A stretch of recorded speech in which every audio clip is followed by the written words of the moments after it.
O que falar hoje, senão gratidão a Deus por tudo que Ele tem feito pelas nossas vidas, né? Nós somos testemunha da bondade, da fidelidade de Deus. Como disse dias atrás, neste ano, muitas pessoas melhores do que nós, com mais saúde do que nós, mais bem preparados do que nós para estar aqui, eles se partiu desta vida. E talvez muitos deles que se partiram, né, novo, outros mais de idade, mas enfim, principalmente aqueles mais novos, talvez alguns nem partiram em Cristo, mas pela fidelidade de Deus, eu e você estamos aqui. Isso é bondade de Deus, amém? Então a única coisa que nesta noite nós não podemos deixar é de agradecer a Deus. Por isso eu quero ler o Salmo 103, alguns versículos dele, bem rapidinho. Louvado seja Deus. Eu quero falar duas coisas aqui, uns 7 minutos em uma e 7 minutos para os aniversariantes, amém? Glória a Deus. Desde já, meus parabéns a todos os aniversariantes do segundo semestre, amém? Glória a Deus. Fidelidade de Deus prova que Deus é fiel, que eu e você estamos aqui. Então vamos bem rapidinho aqui. Salmo 103, versículo 1 e 2. Bendizei, ó minha alma, ao Senhor, e tudo que há em mim, bendiga ao seu santo nome. Bendizei, ó minha alma, ao Senhor, e não te esqueça de nenhum só de seus benefícios. Amém? Amém. Isso é alguém que é grato. Davi era tão grato a Deus porque passou por muitas coisas difíceis, muitas batalhas difíceis, mas em todas elas Deus foi fiel e guardou, livrou ele. Então isso é o que o Espírito Santo coloca no seu coração para orar, ou para falar, ou para deixar para nós. Nós também somos testemunho disso. Quantas coisas nós passamos, mas vencemos. Quantas coisas você passou, mas você venceu. Se você olhar, existiu nesse dia, neste ano, dias muito alegres, dia de felicidade, dia de um gozo intenso na sua alma, na minha alma. Mas também houve dias difíceis, dia que nós talvez não tivesse esperança, se não fosse cristão, talvez perderia até a morte, como muitos fazem. Mas o Senhor nos sustentou, nos deu força neste momento difícil. Todos nós, você fez uma coisa, buscou o Senhor, buscou o socorro de Deus, e Deus deu o socorro para você. Ele veio pessoalmente, ou Ele usou uma pessoa para ir até você. Ele de alguma forma socorreu você, e você pôde ver que foi as mãos do Senhor que socorreu a sua vida. Então o salmista diz, e é o que nós também dizemos nesta noite: ó minha alma, o nosso interior, o nosso ser, não se esqueça de nenhum só dos benefícios que Deus tem feito pelas nossas vidas. Amém? Tantos benefícios que Deus tem dado para nós. Entre ele, o caminhar, o levantar, né? Mariana deu, ao passar por esse tratamento com o pé, né? Ela deu aquele testemunho dizendo: o quão bom é se você levantar e caminhar com os seus pés firmes. Amém? Então isso é uma dádiva de Deus, se nós levantamos, caminhamos, respiramos, tendo vida e vida abundante. Glória a Deus. Glória a Deus. No versículo de número 3, Ele é quem perdoa todas as suas iniquidades e que sara todas as suas enfermidades. Amém? Ele perdoa as nossas iniquidades, nossos pecados, e sara as nossas feridas. Quantas vezes nós estamos feridos? E algumas vezes foi porque nós procuramos algum caminho que nós entramos que não era agradável, e aquilo gerou alguma coisa para nós. Mas Ele veio quando você clamou, Ele veio, perdoou os seus erros, os seus pecados, ou perdoou, permitiu que você mesmo se perdoasse a si mesmo e dissesse: Senhor, o Senhor ainda tem algo para comigo, eu me disponibilizo, eu me coloco diante da sua presença, porque essa é a verdade, até mesmo para que nós viemos a Deus, é a vontade dEle que nos conduz a esse estado de arrependimento para chegar diante dEle. Então Deus é maravilhoso em todas as áreas da nossa vida, até mesmo quando nós falhamos. E a Bíblia diz que quando nós falhamos, Deus, por sua vez, permanece fiel na sua palavra. Imagina que nós prometemos algo às pessoas condicionado ao que ela faz ou o comportamento, mas Deus promete algo para nós, e mesmo quando nós erramos e a gente vê que está tardando e você tem a sensação, o porquê, você volta para Deus, Ele nos recebe e nos aceita na sua presença. Amém? Glória a Deus.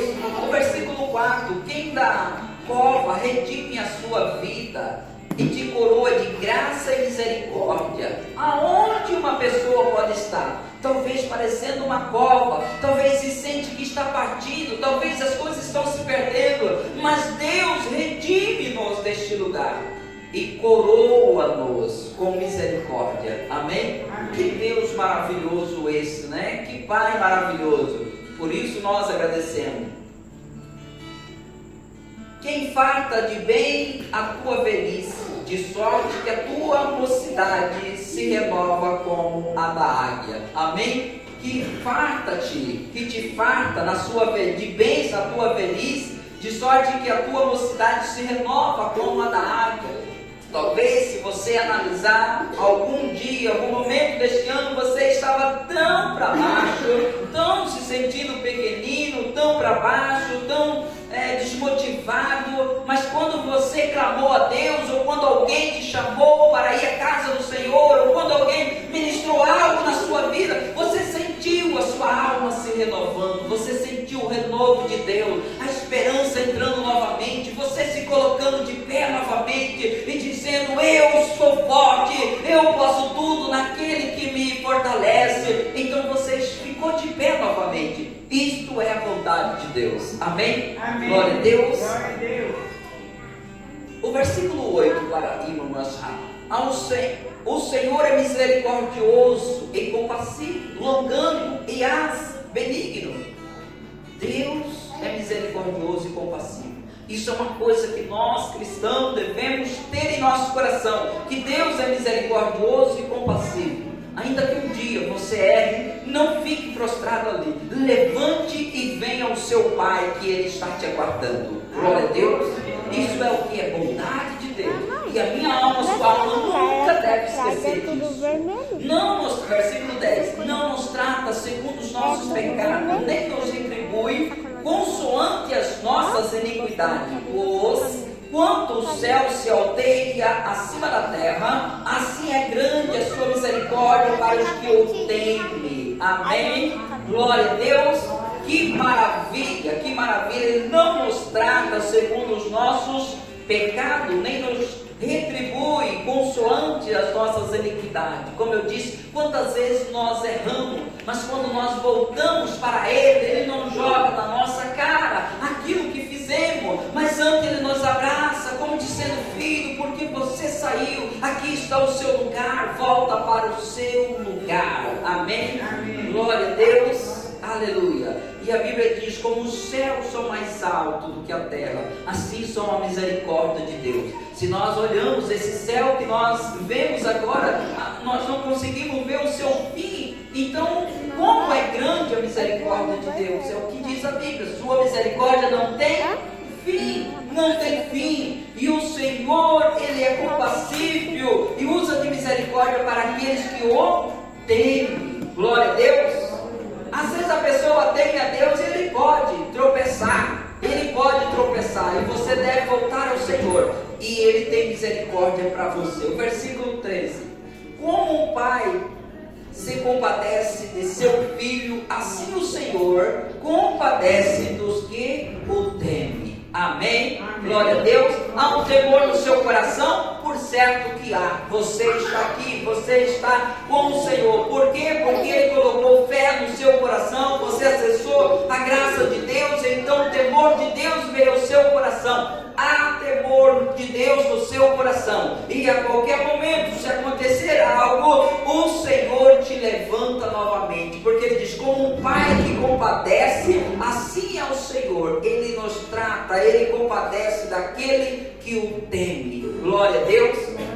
Só do ato de se referir a Deus, de voltar para Deus, é um motivo de que há temor em seu coração. Por que também Ele nos cuida e compadece como um pai? O versículo 14 esclarece: pois Ele conhece a nossa estrutura e sabe que somos pó. Amém? Ele conhece a nossa estrutura, Ele conhece a sua estrutura, Ele conhece a minha estrutura, como nós somos falhos. Como nós somos falhos? Falho em buscá-lo, falho em adorá-lo, falho em entregar a nossa vida, o nosso tempo, colocar Ele em primeiro lugar. Ele sabe disso, Ele sabe disso. Ele sabe que a nossa estrutura, ela é muito fraca e sabe que somos pó.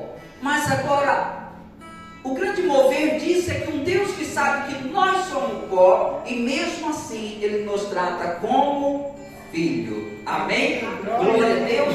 Ele nos trata como filho, filhos amados. Aleluia. Glória a Deus. Eu quero ler aqui rapidinho os versículos do Salmo 90, o versículo de número 9, o versículo 10 e o versículo 12. Amém? Isso é mais para todos nós, aniversariantes, que nesse primeiro semestre, nesse segundo semestre, completamos mais um ano de vida, comprovando essa fidelidade de Deus. 90, Salmo 90, versículo 9, versículo 10 e 12. Pois todos os nossos dias se passam na tua ira, acaba-se os nossos anos como um breve pensamento. Os dias da nossa vida sobem, ou chega, a 70 anos, ou em havendo vigor a 80. Nesse caso, o melhor deles é canseira e enfado, porque tudo passa rapidamente e nós voamos. O 12. Ensina-nos a contar os nossos dias, para que alcançamos coração sábio. Amém? Glória a Deus. Esse salmo, ele é maravilhoso. Ele é um salmo de Moisés. Ele é um salmo de Moisés. Então ele é um salmo maravilhoso. Ele fala da grandeza de Deus. Ele fala da onisciência, da eternidade de Deus. Deus é um ser eterno, não tem fim. Ele fala dos dias para Deus, que um dia, que 1000 anos é como um dia para o Senhor. E no versículo 9 ele diz que todos nós passamos rapidamente e que nossos dias, os nossos anos, eles passam como um breve pensamento. Amém? Essa é a grandeza de Deus, como Deus é grande. Quando nós olhamos e vimos assim, alguém tem ali 60, alguém tem 50, 60, 70 ou 80 anos, a gente pensa, ou quando a gente vê pessoas mais de idade, 90, 100 anos, diz, meu Deus, quanto tempo, quantos anos essa pessoa tem. Mas para Deus, quando Ele olha para isso, é como se fosse um pensamento. Amém? Um pensamento que passou pela cabeça e se foi. E Moisés, ele mostra aqui como que os nossos dias passam rápido. E ele fala no versículo 10 que os nossos anos, ele chega a 70. E quando há muito vigor nessa pessoa, ele chega até os 80. Mas depois desta idade, o que vem daí é enfado, é cansaço. Mas ele fala aqui no versículo 12: ensina-nos a contar os nossos dias, para que alcançamos um coração sábio. Amém? Um coração sábio para quê? Para que nós entendemos o desejo do Senhor, o plano do Senhor para a nossa vida, e assim vivemos os nossos anos da nossa vida com alegria, com paz. Contar os nossos dias é saber que hoje nós estamos aqui, mas nós somos passageiros. É aproveitar os dias que nós temos para praticar coisas boas, é aproveitar o tempo que nós estamos vivendo e fazendo a vontade do Senhor, amando, perdoando. Está se fazendo o trabalho que o Senhor nos chamou para fazer, apresentado como filho de Deus, não gastando esse tempo com coisas à toa, não gastando o tempo que Ele nos deu, que é pouco, embora achamos que é muito, e parece que não tem fim. Talvez nós vivemos uma vida como se ela não tivesse fim. Esses dias estão na nossa carne, mas ela tem fim. E aí muitos às vezes gastam esse tempo vivendo uma vida aí sem pensar que terá um dia de amanhã e que do outro lado há uma eternidade. Amém? A Bíblia diz que Deus colocou a eternidade no coração do homem. Então, dentro de nós, o Espírito, há algo eterno. E temos uma eternidade. Uma eternidade com Deus ou uma eternidade separada de Deus. Amém? Mas esse tempo que temos aqui, ele diz: pedimos a Deus que nos dê um coração sábio para que nós pedimos a Deus que Ele nos ensine a contar o nosso dia, a contar, organizar os nossos dias, ver o que é prioridade para nós, o que é importante para nós, o que deve fazer parte da nossa vida, o que aquilo traz para a minha vida, qual é o significado de tal ação que eu estou fazendo, que fruto isso traz para a minha vida. Isso é contar os dias. Amém? Glória a Deus. E alcançar o coração sábio. E o coração sábio se alcança com o temor do Senhor. E o temor do Senhor, ele garante que nós permanecemos na presença dele todos os dias. Amém? Glória a Deus. Eu ouvi uma pregação e ouvi assim por alto um pastor, um ancião pregando ali. E ele falou sobre uma caixinha de ferramenta, como se Deus dá para nós uma caixinha de ferramenta. Ele diz assim: quanto tempo faz que você não abre a sua caixinha de ferramenta para esta vida? Quanto tempo? Todos nós temos uma vida e temos uma caixinha de ferramenta. E ele diz: quanto tempo você não abre? E se você não quer abrir a caixinha, Deus vai abrir para você agora. E como se Deus abrisse aquela caixa de ferramenta, e ele olha ali para dentro e diz: opa, tem coisa aqui, uma ferramenta que eu não te dei, por que ela está aqui? Ele vai falando a ferramenta do ódio, a ferramenta do não perdoar, a ferramenta de não obedecer ao Senhor, a ferramenta de viver uma vida longe de Deus, uma ferramenta ali de não conceder verdadeiramente o perdão. E ele vai falando algumas ferramenta que está ali que Deus não deu. E aí parece que ele abre outras assim e diz: opa, vejo que tem uma ferramenta aqui que faz muito tempo que você não usa. Aí a ferramenta do perdão, aí a ferramenta do amor, aí a ferramenta da paciência, aí a ferramenta da humildade, da longanimidade, do domínio próprio. Faz tempo que você não usa. Aí ele, parece que ele vai falando: você tem uma aqui que está até no prático, que aí era o perdão, amém? Era o perdão, você nunca perdoou, está no prático ainda, você nem abriu essa ferramenta, vamos usá-lo, E de fato, este ano que vai entrar, não só por causa do ano, mas a vida cristã é assim, mas nós devemos usar cada uma dessas ferramentas que Deus concedeu para nós, amém? Glória a Deus, louvado seja Deus. Eu termino aqui citando um provérbio de Salomão, capítulo 16, o versículo 1, quando ele diz que o homem faz plano, o coração do homem faz planos, mas a resposta certa vem do lado do Senhor. Acho que é o versículo 3 ali, diz: consagra ao Senhor os teus caminhos e eles serão estabelecidos. Amém? Como disse Micael, neste começo de ano todo mundo faz uma lista daquilo que quer. Você faz plano, mas a resposta certa só vem dos lábios do Senhor. Amém? Mas o versículo a seguir, ele dá uma chave: consagra eles ao Senhor, e Deus vai estabelecer os seus planos e os seus projetos para este ano de 2025. Amém? Glória a Deus.